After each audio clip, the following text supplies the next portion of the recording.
에베소서를 함께 공부하고 있습니다. 에베소에 복음이 전해졌어요. 복음이 전해지고 사람들이 예수의 복음을 믿게 되었습니다. 이걸 우리는 영접이라고 하죠. 예수님을 영접하는 에베소에 사람들이 생기기 시작했어요. 그런데 그 예수님을 믿는 사람들이 생겨날 때 그 도시에 놀라운 일들이 일어나기 시작했습니다. 이런 거죠. 에베소 사람들이, 다시 한번 정리해 볼까요?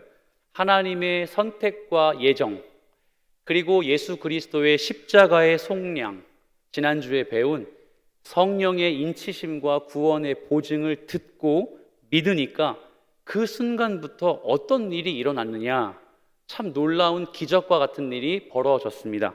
사도행전에 그걸 증거하고 있는 말씀이 나와요. 19장 12절인데요 제가 한번 읽어드릴게요. 심지어 사람들이 바울의 몸에서 손수건이나 앞치마를 가져다가 병든 사람에게 얹으면 그 병이 떠나고 악귀도 나가더라. 예수를 믿고 구원을 받은 사람들이 바울의 설교를 들을 때 그의 앞치마나 손수건, 당시에 이 바울은 두란노 서원이라는 곳에서, 이거 출판사 이름 아닙니다. 두란노 서원이라는 곳에서 말씀을 강론하고 있는데 사람들이 와서 바울의 옷을 만지거나 심지어 그의 고대 사람들은 앞치마를 남자가 같이 했거든요. 그걸 가져가서 병들고 귀신 들린 사람에게 얹으니까 어떻게 됐다는 거예요? 나았다는 거예요. 귀신이 도망갔다는 것이죠. 예수님을 영접하고 복음을 믿으니까, 주님의 자녀가 되니까 어떤 일을 겪게 되었냐면 성도들의 삶에 성령의 능력을 경험하게 됐어요. 성령이 눈에 보이는, 우리가 가시적으로 확인할 수 있는 이 엄청난 일이 경험되기 시작하는 거예요. 여러분, 예수님 믿고 구원받은 백성으로 이런 경험들 혹시 해보신 적 있으세요? 괜찮아요. 그렇지 않더라도 우리는 예수님 잘 믿고 있으니까요. 저의 경우도 그랬거든요. 기적적인 일을 경험하는데 그거 시간이 지나니까 저리로 사라지더라고요. 말씀만 남을 수 있도록 노력하는 것이 성도의 직분이긴 하죠. 자, 이처럼 예수님을 믿으니까 귀신이 떠나가고 엄청나게 놀라운 일들이 에베소 땅에 벌어지기 시작한 겁니다. 하지만 지난 첫 시간에 제가 설명해 드린 바와 같이 이들에게는 은혜와 평강이 필요했어요. 무슨 말입니까? 예수님을 믿고 복음을 받아들였지만 삶이 녹록치가 않았어요. 아데미를 거슬러서 개종한 결과가 왕따였고 물질을 거둬들일 수가 없었고 가족 안에서 분쟁이 일어났으며 사람들이 나를 등돌리기 시작했기 때문에 인간 구실에서 에베소 땅에서 살 수 있는 능력은 전혀 없게 되었어요. 이해가 되세요? 예수님을 믿고 능력을 경험하긴 했지만 예수님을 믿고 그 능력뿐만 아니라 무엇도 함께 경험했다는 뜻입니까? 고통과 고난과 핍박과 풀리지 않는 인생의 행로를 여전히 경험하고 있는 게 이 바로 에베소 사람들, 에베소 교인들의 실상이었어요. 아데미 여신 버리고 복음을 믿는다는 건 그들이 받을 고난과 핍박에 피하지 않고 어떻게 하다는 거일까요? 직면하겠다는 것이었어요. 근데 막상 직면해 보니까 어떤 거예요? 내가 못하겠는 거예요. 이렇게 예수 믿을 바에야 차라리 어떻게 하는 게 좋을 거예요? 안 믿는 게 좋겠다 싶은 거예요. 내가 감당하기에 성령의 능력도 좋지만 이 예수 믿는 인생은 참 힘들었기 때문입니다. 그들이 받았을 고난과 핍박을 생각하면 우리는 인정할 수밖에 없어요. 우리에 비해서 그들은 참 예수 믿는 게 쉬웠을까요? 참 어려웠을 것 같죠. 그래서 예수 믿는 건 어떻게 보면 쉬운 건 아닌 것 같아요. 예수 바로 믿는 건 참 인생에서 어려운 문제인 것 같다는 생각은 듭니다. 오늘 우리가 살펴볼 15절부터의 한 단락은 그런 고생하고 있는 에베소의 교인들을 생각하며 이들의 선생님이었고 목사였던 사도 바울이 하나님께 드리는 기도의 내용입니다. 중보 기도이며 기도의 제목입니다. 우리가 흔히 기도 제목 뭐가 있어? 라고 하는 그 기도의 제목과 같이 사도 바울은 15절부터 19절까지의 세 가지의 기도의 제목으로 에베소의 교인들을 위로하고 하나님께 고백하고 있습니다. 교통사고로 인해서 삶이 완전히 달라지게 됐고 지금은 교수님이 된 이지선 자매님을 혹시 아십니까? 이지선 교수님이죠. 저는 개인적으로 대학 시절 기숙사의 침대맡에 앉아서 지선아 사랑해라는 이 책을 읽고 엄청나게 울면서 회개했던 기억이 지금도 생생합니다. 이 사람과 더불어서 나를 비교해 보니 나는 도저히 예수 믿는다고 어디서 명함조차 내밀기 어려운 상황이었기 때문에 이 교수님의 책을 읽고 그 당시에 자매님의 책을 읽고 많은 은혜를 받았죠. 때는 거슬러 2000년 7월 30일이었습니다. 2000년 7월 30일 평소와 다름없이 지선 자매는 친오빠의 차를 타고 귀가하는 중이었죠. 그런데 이날 지선 자매의 인생을 송두리째 바꿔놓은 교통사고가 일어났습니다.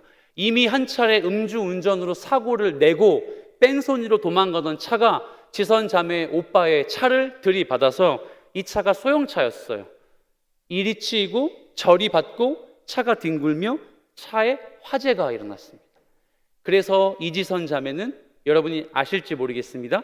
온몸에 전신에 3도 화상을 입고 아마 지금도 주기적으로 수술을 하셔야 돼요. 제가 알기로는 그때까지 40회 이상의 전신마취 수술을 했던 것으로 압니다.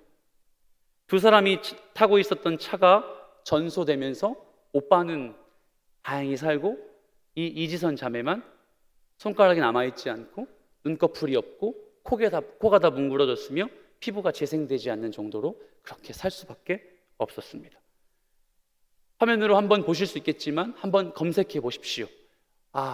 힘들고 어려운 삶이겠다. 얼마나 아팠을까. 지금의 우리는 이분의 교수님이 된 간증을 듣고 그럼에도 불구하고 하나님이 나를 사랑하신다는 이야기를 들어서 그래도 괜찮지만 제가 한번 이렇게 제안을 드려보고 싶어요. 여러분이 시간에 타임머신을 타고 2000년대로 가서 그 지선 자매를 마주한다라고 했을 때 여러분 누가 쉽게 위로할 수 있을까요? 우리 중에 누가 쉽게 그의 아픔에 공감하고 그의 처절한 몸부림에 인정되어 괜찮냐고 위로할 수 있을까요? 제가 40살 살면서 갖고 있는 좁은 식견으로는 도저히 어떤 말을 해도 그런 아픔에 처한 사람을 위로하는 건 쉽지 않습니다. 한마디 꺼내는 게 참 어렵고 아예 아무 말 안 하고 곁을 잇는 게 오히려 그에게 위로가 될 수 있겠다 생각을 하는 게 제 마음이었어요. 우리는 그 누구도 그 당시에 그녀의 마음, 그녀의 아픔에 공감하며 위로할 수는 없습니다. 힘내세요 라는 한마디 말조차 입이 떨어지지 않을 거예요. 분명히 위로가 필요한 사람이었지만 그 누구도 그 상황에서는 쉽게 위로할 수가 없습니다. 제가 왜 이런 이야기를 여러분과 나누냐면요, 사도 바울이 지금 에베소 교인들을 위로하는 마음으로 기도합니다. 이처럼 우리는 많은 사람들은 힘든 상황이, 고난이 내 앞에 직면해 있을 때 다른 사람들에게 참 위로받고 싶어 합니다. 여러분 어떠세요? 여러분 청년의 때를 살며 누군가의 위로를 필요한 적 좀 있습니까? 누가 좀 나 찾아와서 따뜻한 말로 손잡아주는 액션으로 나를 좀 위로해주면 좋겠다, 이런 경험 해보신 적 있으세요? 만약 우리가 아데미 여신을 떠나서 모든 에베소의 사람들이 나를 등지고 나를 외면하고 돈 벌 수 없고 가족마저 나를 떠난 상황이라고 한다면 이 에베소 교인에게 우리가 다가간다면 무슨 말로 위로할 수 있을까요? 2021년 우리는 죄송합니다, 코로나19 문제 정도로도 참 어렵고 힘들게 사는데 신앙생활 하는데 그때는 얼마나 어렵고 힘든 예수 믿는 인생을 살 수밖에 없었을까요?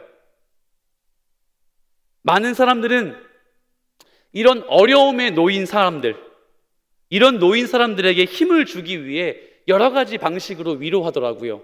여러분 한번 제 얘기를 들어보시겠습니까? 여러분은 어떤 위로를 주로 받고 어떻게 위로하세요? 어떤 사람들은 괜찮아, 잘 될 거야, 긍정적인 비전과 희망을 주면서 괜찮아, 잘 될 거야, 지금 굴복하지 마, 너는 너무 괜찮은 사람이라 잘 될 수 있어. 비록 지금이 힘이 든다 할지라도 너 돌이켜보면 나중에 이거 뼈가 되고 살이 되는 아주 좋은 경험일 거야. 그러니까 아주 좋은 일이 일어날 거니까 자, 힘내. 이렇게 위로하는 사람이 있죠. 어떤 이들은 이렇게 위로하죠. 그 사람의 입장에 서서 이 고통과 고난을 함께 동조해 줍니다. 비판하기도 하죠. 함께 세상을 욕해버리고 함께 세상을 비판하고 함께 세상을 후련하게 만들 정도로 동조해 주며 그 당사자를 힘내게 해달라고 위로하죠. 만약 누군가가 제 옆에서 고난에 동참해 주고 고난에 위로해 준다면 비록 일은 하나도 해결이 안 됐지만 비록 아무것도 바뀐 거 없지만 오히려 힘과 위로는 얻을 수 있지 않을까 생각이 들기도 하죠.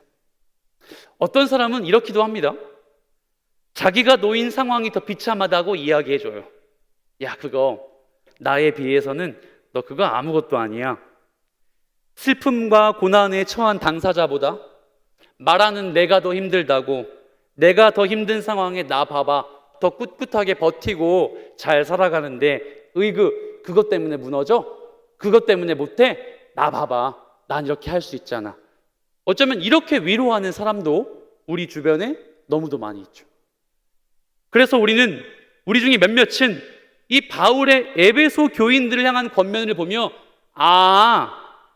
바울이 이 세 번째 같이 권면하고 있구나. 왜 그렇죠? 바울은 지금 감옥에 있거든요. 돌에 맞았어요. 따귀를 맞았고요. 매를 맞았어요. 그리고 복음을 전하고 싶어도 하고 싶은 그 일 하나도 할 수가 없었어요. 두 손 두 발을 쓸 수 없는 가택 연금 상태에서 자유는 찾을 수가 없는 상황이었던 것이죠.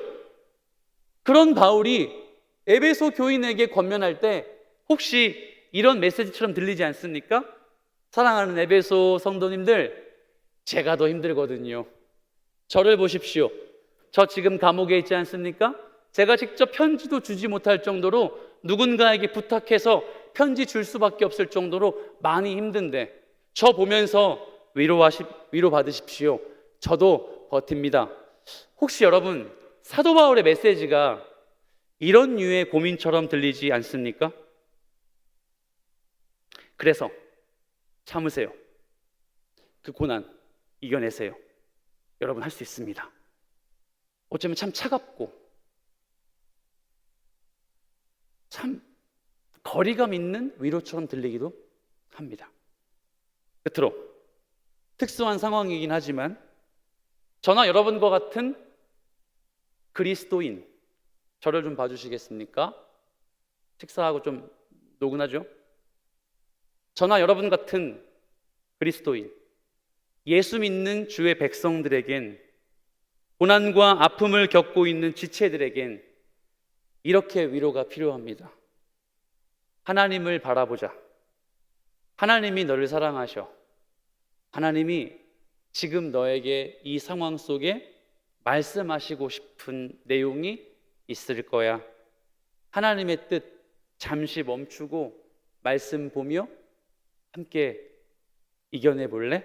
내가 너를 위해 기도할게. 지금 당신이 처한 상황과 환경만 주목하지 말고, 지금 여러분이 처한 상황에 힘들어하지만 말고 하나님 보이지 않는 주님, 느껴지지 않는 예수님을 보라고 하는 그 위로가, 사랑하는 청년 여러분, 여러분은 충분히 와닿으십니까? 여러분은 충분히 이 위로를 받는다면 이겨낼 수 있겠습니까? 여러분 마음속에 만약 아니다, 그 위로는 참 부족해 라고 한다면 오늘 이 바울의 메시지와 제 말씀의 설교를 귀 기울여 보십시오. 하나님은 보이지 않고 느끼지 않지만 하나님은 우리와 함께 하셔서 예수 믿는 모든 그리스도인들을 끊임없이 위로하시고 우리에게 샬롬과 같은 평안함을 요구하시는 우리의 아버지시요 우리의 공급자가 되십니다. 여러분, 제가 이렇게 요청하지 않지만 이번엔 한번 아멘으로 화답해 주시겠습니까? 여러분 아멘이십니까? 아멘. 이런 위로는 누군가에게는 참 식상합니다. 아우, 저 권사님 또 그 말이야. 목사님 기도는 진짜 하시겠어? 하지도 않을 거면서 기도할게요 라고 이야기하는 거 아니야? 이렇게 식상하고 성의 없이 들릴지도 모르겠습니다. 그리고 또 다른 누군가에게는 그게 무슨 위로야? 나한테 실질적인 도움이 하나도 안 되잖아. 그런 엉성한 위로는 개나 소나 다 하겠다. 그렇게 우리 그리스도인들만이 할 수 있는 위로를 치부하고 그렇게 저급하게 생각할지도 모르겠어요. 하지만 사랑하는 주의 백성, 사랑하는 동역자 여러분, 이런 한마디는 상심한 그 어떤 그리스도인에겐 최고의 위로입니다. 여러분을 위로합니다. 코로나19로 참 상황이 어렵고 힘들고 이 자리에 나와 예배하는 것조차 어려운 여러분, 하나님이 여러분을 포기하지 않습니다. 하나님이 여러분의 삶을 가장 선하고 좋은 것으로 인도하실 것입니다. 제가 여러분 위해 기도하겠습니다. 직접적인 문제 해결이 대안이 되진 않지만, 물론 예배 끝나고 저 문 나서도 환경이 달라지지 않을 테지만 하나님만 바라봐야 한다고 위로하는 그 말이 사랑하는 그리스도인들이여 여러분에게 꼭 필요합니다. 하나님만이 우리에게 진정한 위로자가 되신다는 걸 우리 함께 기억해 봅시다. 그 세 가지의 기도의 제목을 이제 한번 배워보죠. 바울이 그 기도의 제목을 전하기 전에 여러분 우선 15절 말씀을 함께 볼까요? 15절 말씀을 보시면 가장 첫 구절에 이렇게 나와 있어요. 이로 말미암아. 이로 말미암아. 어떤 뉘앙스 같으세요? 앞에서 무언가 이야기하는 것으로 말미암아죠. 이로 말미암아. 자, 그러면 질문을 드려보죠. 그 앞에서 이야기하는 것이 무엇일까요? 그것은 바로 구원입니다. 하나님의 선택과 예수님의 속량하심과 성령 하나님의 인치심을 통해 믿는 그리스도인이 된다면 이로 말미암아, 구원으로 말미암아, 그것은 바로 하나님의 구속의 은혜로 말미암아란 뜻입니다. 하나님의 은혜를 받은 사람이라면 자, 세 가지의 기도의 제목에 충분히 느끼고 그 삶으로 살아낼 수 있어야 한다. 어쩌면 이 세 가지의 기도의 제목을 여러분과 공감하기 전에 와, 정말 높다, 정말 고차원적인 질문이며 기도의 제목인 것 같다, 어떻게 그럴 수 있을까? 라고 생각할지도 모르겠어요. 첫 번째, 17절에 나와 있죠? 여러분 17절 말씀을 한번 읽어보시겠습니까? 시작. 우리 주 예수 그리스도의 하나님 영광의 아버지께서 지혜와 계시의 영을 너희에게 주사 하나님을 알게 하시고. 아멘. 그렇습니다. 마지막에 나와 있죠? 하나님을 알게 하시고. 바울은 에베소 교인들이 하나님을 좀 알았으면 좋겠다 생각했어요. 뭐라고요? 하나님을 알자. 사랑하는 청년 여러분, 하나님을 아십시오. 교회 생활하지 마시고요, 직분 맡으려고 하지 마시고 하나님을 아십시오. 하나님을 아는 것이 우리의 가장 기본적인 과제입니다. 우리가 평생토록 내 인생 다 할 때까지 한시도 멈출 수 없는 한 가지가 있다면 뭔지 아세요? 밥 먹는 거 말고, 식사하고 잠자는 거 말고 이겁니다. 하나님을 알고자 힘쓰는 것. 나이 40 먹은 목사나 이제 막 은퇴하신 원용식 목사님이나 이미 천국으로 가신 우리의 신앙의 선배들이나 모두가 다 예외 없이 그 의무로 삼아야 될 것이 무엇이냐? 죽을 때까지 우리의 일평생 하나님을 알아가야 한다는 사실입니다. 제가 12년 동안 청년 사역을 하며 청년들과 함께 씨름하고 제자 훈련을 하며 성경을 공부할 때 매번 느끼고 좌절하는 제목이 무엇인지 아십니까? 우리 청년들 같은 경우에는 열심히 말씀을 공부하고 양육받은 공동체여서 그러지 않을지 모르겠습니다. 하지만 지난 과거를 되돌아볼 때, 아니 조금 더 보태서 한국교회 청년들을 볼 때 하나님을 잘 아는 사람은 없더라고요. 아니 이렇게 얘기해 볼까요? 하나님을 알고자 열심을 내서 그 인생을 살려고 노력하는 사람을 찾기가 참 쉽지 않았습니다. 이런 사람은 있었어요. 나의 하나님은 알죠. 나의 하나님, 나에게 역사하시고 나의 학교를 붙이신 하나님, 나와 함께 하셔서 나를 건강하게 하신 하나님, 나의 예배를 받으신 하나님은 알지 모르겠지만 그냥 하나님 알고 싶지 않은 거예요. 신앙생활을 한 시간은 퍽 오래되었지만 그에 반해서 하나님을 아는 지식을 몸소 삶으로 펼쳐낼 수 있는 사람 찾는 게 서울바닥에서 김서방 찾기보다 어렵더라고요. 여러분에게 요청합니다. 우리 함께 결단합시다. 내 인생에 하나님을 알아가자. 호세아 말씀과 같이 하나님을 힘써 알아가자. 하나님을 알아가는 것이 내가 내 인생 끝날 때까지 절대 멈추지 않는 내 삶의 숙제로구나. 이 사실을 여러분 믿으시길 축복합니다. 우리 주변에서 내 자신이 경험한 하나님이 그렇게도 중요하다 여길지는 모르겠지만 내가 겪은 하나님보다 하나님의 하나님 되심을 먼저 이해하고 발견해 주시길 바랍니다. 그렇지만 여러분 겁먹지 마십시오. 우리 함께 부담 갖지 맙시다. 그거 왠지 아세요? 왠지 아세요? 마태복음 10장 30절에 그 이유가 나와 있기 때문입니다. 너희에게는 머리털까지 다 세신 바 되었나니. 우리가 하나님을 알려고 하는 모습을 멈추더라도 하나님은 진노하지 않으세요. 너 어떻게 나한테 그럴 수 있냐? 이렇게 말씀하지 않으세요. 내가 널 위해 아들을 주었고 내가 너를 위해 성령까지 보냈고 이렇게 좋은 예배당까지 예배드릴 수 있게 도와줬는데 너 어떻게 나한테 그럴 수 있니? 이 말씀 안 하시고 이렇게 하세요. 그가 여러분을 아세요. 그가 나를 아십니다. 하나님이 나를 아시기를 엄청나게 많이 아세요. 이미 다 아세요. 여러분 그 사실을 믿으십니까? 어디까지 아실까요? 시편의 139편에 이런 내용의 말씀이 있습니다. 우리 쭉 한번 여러분 읽어주세요. 시작. 주께서 내가 앉고 일어섬을 아시고 멀리서도 나의 생각을 밝히 아시오며 나의 모든 길과 내가 눕는 것을 살펴보셨으므로 나의 모든 행위를 익히 아시오니 여호와의 내 혀의 말을 알지 못하시는 것이 하나도 없으시니이다. 아멘. 이렇게 아세요. 우리의 행동도 아시고요, 우리의 생각도 아시고 우리 인생의 모든 계획도 다 알고 계신데요. 근데 여러분 4절 말씀에 보면 마지막에 이런 내용이 있어요. 내 혀의 말을 알지 못하시는 것이 하나도 없으시다. 이거 어떤 느낌의 표현 같으세요? 이걸 의역해 보면 잘 들어보세요. 내가 말하기 위해서 생각을 품기 전에 하나님은 내가 무슨 말을 할지 알고 계신다. 이해가 되십니까? 내가 무슨 말을 할지 내 뇌, 내 머릿속까지 정리가 되지 않았는데 이미 하나님은 내가 무슨 말을 할지도 알고 계신다는 뜻입니다.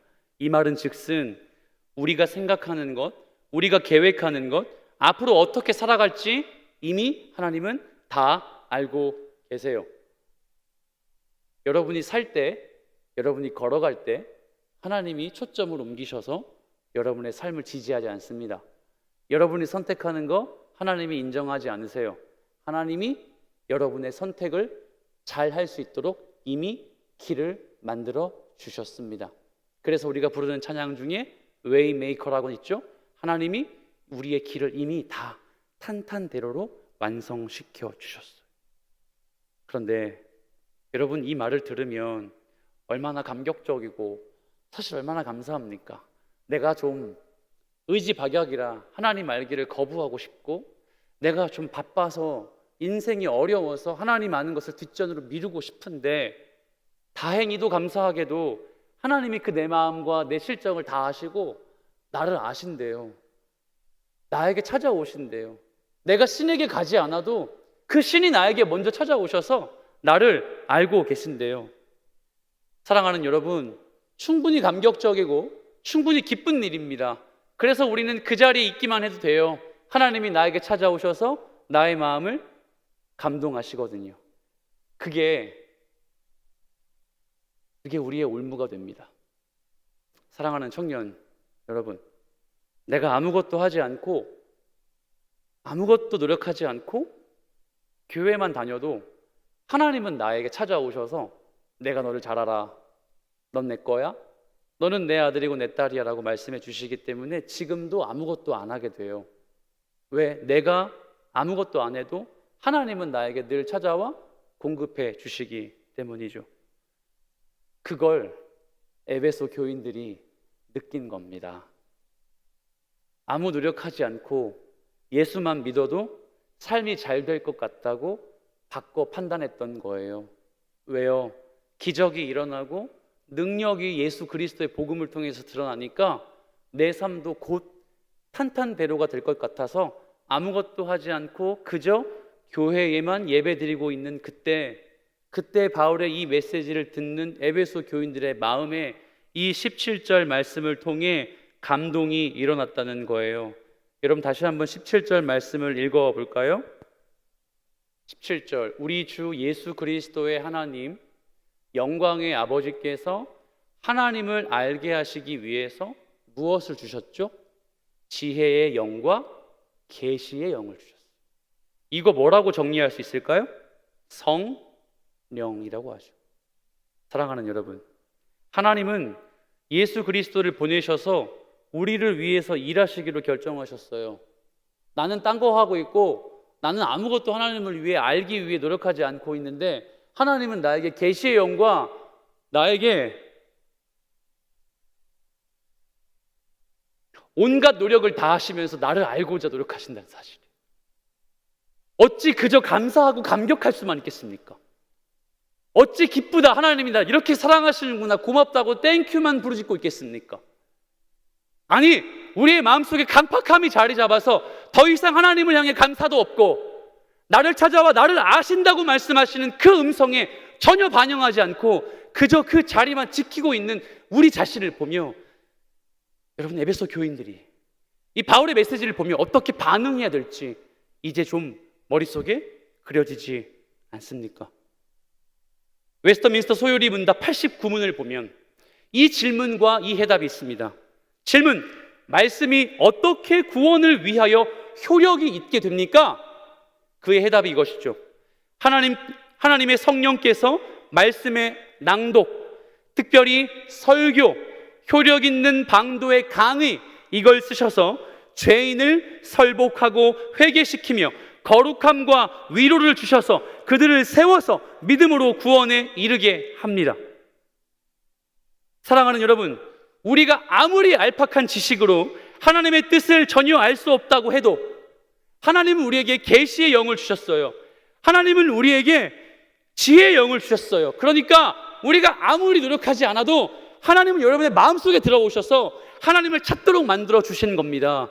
그래서 여러분에게 일어나는 상황과 삶 속에서 하나님을 찾도록 하시는 그 사건이 여러분이 직면하고 있을 때 그거 외면하시면 안 된다는 거예요. 제가 누차 말씀드렸죠. 그래서 성도는 왜를 묻는 게 아닙니다. 성도는 어떻게를 묻는 직분이에요. 왜? 그 질문 자체가 하나님은 계시지 않거든요. 사랑하는 여러분, 하나님이 여러분을 사랑하셔서 선택하시고 속량하신 후에 구원을 성령을 보면서 보증하시는 그 음성을 따라 이제 한번 결단해 봅시다. 내가 하나님을 알기 위해 얼만큼 많이 노력하고 있는가? 내가 하나님을 알기 위해 얼마나 많은 인생의 노력을 쏟고 있는가?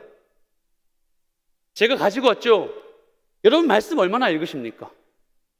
여러분이 생각하시는 진리의 말씀을 얼마나 사모하십니까? 그냥 앉아서 만들어진 설교 들으면 우리가 하나님을 정말 잘 알고 있다고 확신이 드십니까? 아니면 내 결단과 내 의지를 쏟아부어 눈에 보이지 않고 귀에 들리지 않는 하나님을 계시해 주는 이 책을 내가 읽고 마음에 품어 이것을 묵상할 때에 누구를 알 수 있을까요? 하나님을 알 수 있습니다. 그러므로 사랑하는 여러분, 하나님을 알기 위한 모든 방법을 한번 써보십시오. 여기 이 자리에 있는 이 목사를 붙들고 하나님의 말씀 가르쳐 달라고 끊임없이 질문하십시오. 그 하나님의 말씀을 통해 여러분이 하나님을 알고자 한다면 반드시 지혜의 영과 계시 영으로 함께 하시는 주님께서 여러분 우리 인생 평생에 하나님을 알도록 만들어 주실 것입니다. 두 번째 기도 제목입니다. 18절 말씀에 나와 있습니다. 함께 볼까요? 시작. 너희 마음의 눈을 밝히사 그의 부르심의 소망이 무엇이며 성도 안에서 그 기업의 영광의 풍성함이 무엇이며. 아멘.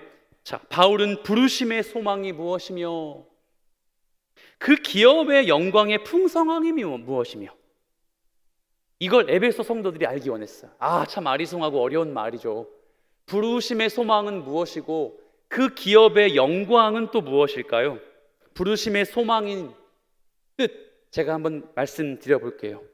그것은 바로 우리의 미래가, 아니 더 자세히 표현해 볼게요. 우리가 죽어서 가는 하나님 나라 천국의 소망이 여기보다 더 존귀하다 이겁니다. 뭐라고요? 우리가 사는 이 땅에서의 욕심과 사모함과 비전과 그리고 모든 쟁취하고 싶은 내 욕심들을 다 내려놓고 이것보다 더욱더 고가치 있는 하나님 나라 천국의 소망을 품는 것이 부르심의 소망이라는 단어의 의미입니다. 우리는 누구나 앞으로 일어날 일에 대해서 궁금해합니다. 혹시 여러분 그렇지 않으신 분 계십니까? 우리 대부분은 앞으로 나에게 어떤 일이 일어날까? 누구랑 결혼을 하게 될까? 이 직장에서 나는 얼마나 있을 수 있을까? 아니 어떻게 얼마만큼 건강하게 나는 살 수 있을까? 이 모든 것들을 생각하면 마음이 어려울 정도로 불안하고 혹은 기대가 있기도 하죠. 하지만 이와 다르게 18절은 이걸 권면하고 있는 거예요. 부르심의 소망과 기업의 영광의 풍성함이 무엇인지 아는 사람은 그거 궁금해도 괜찮다 이야기할 수 있는 사람이에요. 거기에서 삶의 목적이 있는 게 아니라 거기에서 멈추지 말고 그 이후 세상의 끝 이후에 내가 예수 그리스도를 만나 저 천국의 소망을 두고 있는 그 기대감을 다시금 기억해야 한다는 말이죠. 많은 학자들이 부르심의 소망에 대해 각양각색의 의견을 내놓았습니다. 여러분 제가 한번 이런 이야기를 드려볼게요. 우리가 함께 천국에서 만나면 우리 어떨까요? 천국은 정말 좋은 곳일까요? 천국에 내가 꼭 전도하고 싶었던 사람이 없으면 속상하지 않을까요? 같이 예배 드렸는데 천국에 목사님 계신 줄 알고 찾아봤는데 목사님이 천국에 없어. 그럼 얼마나 허탈할까요? 여러분 이것이 아무 의미가 없습니다. 왜냐하면 여기에 직장의 문제, 결혼의 문제, 건강의 문제, 관계의 문제, 여러 가지 삶의 문제들을 고민하는 것이요, 내 사랑하는 예수 그리스도 만나면, 내가 기다리는 아버지 예수님을 만나면 그 감정과 이성이 완전히 꽉 들어차서 다른 게 생각이 들지 않는데, 예수님만 만나서 예수님과 함께 하는 게 이 생에서 어떻게 노력했던 무엇도 기억나지 않을 만큼 행복, 감격, 기쁨, 더 어떻게 표현할 수 없을 만큼의 가득 찬 상태라고들 이야기합니다. 만약 그렇다면 여러분 그곳이 기대가 되십니까? 그곳이 기다려지세요? 이 땅에 내가 지금 사는 이곳보다 저 부르심의 소망에 있는 천국과 하나님 나라의 비전이 있다는 것, 그거 사모함으로 기다려지세요? 자, 바울의 두 번째 기도의 제목이 이거였던 거예요. 사랑하는 성도 여러분, 여기에서 경험하고 여기에서 겪는 어려운 일들, 아픈 일들, 그리고 기쁘고 감격적인 일들보다 내 하나님이 더 크세요. 내 하나님이 천국에서 주시는 게 더욱더 위대하세요. 그래서 그거 하나님과 하나님 나라보다 조금 더 뒤로 미루고 조금 더 중요하게 생각하지 않아도 됩니다. 하나님이 다 천국에서 기억해 주시기 때문이죠. 여러분, 여러분에게도 바울의 메시지를 힘입어 저도 함께 우리 자신에게 권면해 드리고 싶습니다. 우리 천국의 소망을 품어봅시다. 이 땅에서 할 게 아무것도 없다는 게 아닙니다. 그냥 회의주의에 빠지라는 게 아니고요. 죽고 사는 문제 아닐 수 있음을 여유롭게 보고 하나님께서 예비하신 그 천국의 나의 삶의 가치관을 더 초점을 맞춰보는 청년의 때 연습이 우리에게 필요합니다. 세 번째 기도의 제목을 볼까요? 마지막 이렇게 기도하고 있어요. 19절이에요. 그의 힘의 위력으로 역사하심을 따라 믿는 우리에게 베푸신 능력의 지극히 크심이 어떠한 것을 너희도 알게 하시기를 구하노라. 무엇을 알았으면 좋겠다? 그의 힘, 보이세요? 그의 위력, 그의 역사입니다. 원어 성경을 보면 여기에 아주 임팩트 있게 등장하는 헬라어 단어가 있어요. 바로 듀나미스라는 단어입니다. 듀나미스가 뭐냐면요, 이것이 영어로 번역되면서 다이나마이트가 됐어요. 바로 폭발력 있는 폭탄, 위력, 힘을 이야기하는 거죠. 무엇을 이야기하고 싶었던 걸까요? 자, 인생의 어려움 하나님의 능력보다 크지 않아. 너가 잘 되고 하나님께 너가 잘 되고 순탄하게 진행되는 너의 삶의 행로 괜찮아. 그것도 하나님보다 클 수 없어. 그래서 이제 삶의 모든 문제를 뒤로 하고 하나님의 능력을 경험해봐. 하나님이 너를 인생의 모든 세상의 가치와 관계없이 사랑하신다는 걸 이제 좀 느껴봐. 이 권면을, 이 기도의 세 번째 제목을 에베소 교인들에게 하고 있습니다. 하나님은 우리의 문제보다 크십니다. 믿으십니까? 하나님은 코로나19보다 저는 크시다고 확실히 믿습니다. 여러분도 믿기를 부탁합니다. 하나님은 8가지, 7가지를 포기해야 하는 청년의 7포, 8포 세대의 문제보다 더 크십니다. 그래서 하나님을 보이지 않지만, 느껴지지 않지만 우리 한 번 더 신뢰해 봅시다. 하나님이 세상보다 더 크십니다. 말씀을 정리할까요? 여러분 어떠세요? 바울의 3가지 기도 제목 여러분 그려지십니까? 문제를 해결하지 않고서는 아무것도 할 수 없는 에베소 교인들의 상태를 보고 문제 해결하지 않아도 네 삶은 괜찮아라고 이야기해 줄 수 있는 권면이었어요. 세상의 어려움이 풀리지 않아도 괜찮다고 이야기해 주는 부르심의 소망을 기억하라는 권면이었어요.